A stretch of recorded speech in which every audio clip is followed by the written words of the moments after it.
Here's what most readers remember about Atonement. A lie, a war, a twist. A 13-year-old girl misidentifies a man in the dark, and the consequences ripple forward for decades. It's tragic, it's beautifully written, and it's not what the book is actually about. What McEwan built is something stranger and more uncomfortable. He wrote a novel about a woman writing a novel to apologize for what she did.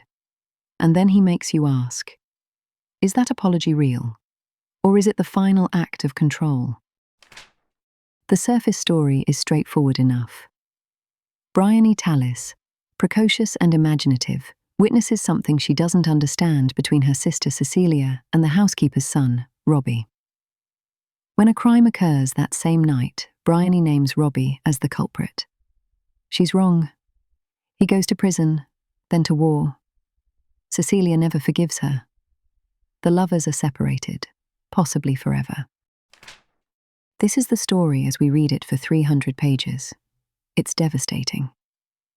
McEwan renders the hot summer day, the sexual tension, the child's misreading with such precision that you feel the tragedy compounding in real time. You watch Bryony make her accusation, and you understand exactly how an imaginative child could convince herself she saw what she needed to see. And then McEwan pulls the floor out. In the novel's coda, we learn that Bryony, now 77 and dying, has been the author of everything we just read.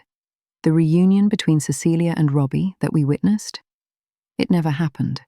They both died in the war, separately, before they could reconcile. The version where they survive, where Bryony confesses and begs forgiveness, where some measure of peace is achieved, that's Bryony's fiction, her final draft, her atonement. Most discussions of the novel stop here. They call it a twist. They debate whether it's earned or manipulative. They talk about unreliable narration and postmodern tricks. But this misses what McEwan is actually doing. The question isn't whether the twist works. The question is what Bryony's novel reveals about the nature of apology itself. Think about what she's done. At 13, Bryony imposed a narrative on events she didn't understand. She saw ambiguous evidence and shaped it into a story that made sense to her. A story where she was the heroic witness, where Robbie was the villain, where her interpretation was correct. That story destroyed 2 lives.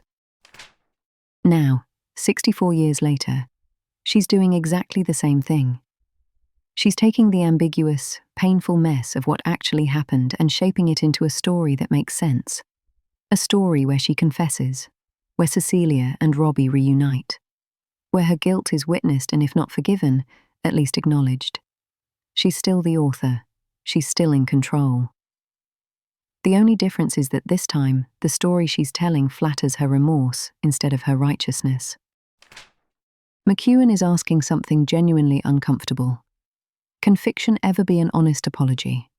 Or is the act of narrating, of choosing what to include, what to emphasize, how to frame, always an act of self-interest? Bryony can't give Cecilia and Robbie back their lives. She can't undo the lie. All she can do is write a beautiful version of events where she looks slightly better, where at least she tried. The novel she writes is genuinely moving. The prose in the war section is some of the finest McEwan has ever produced.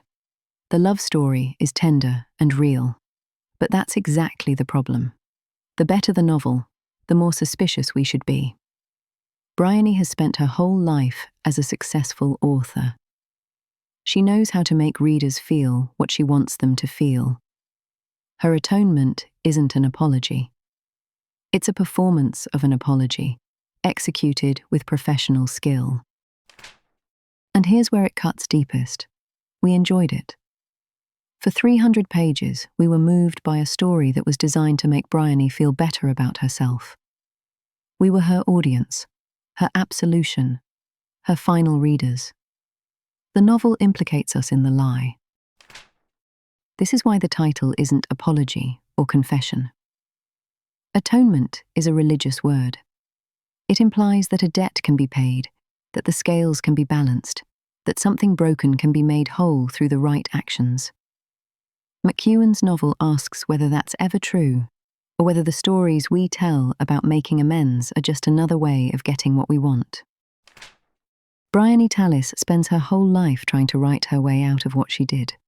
In the end, she produces a masterpiece. And the masterpiece changes nothing.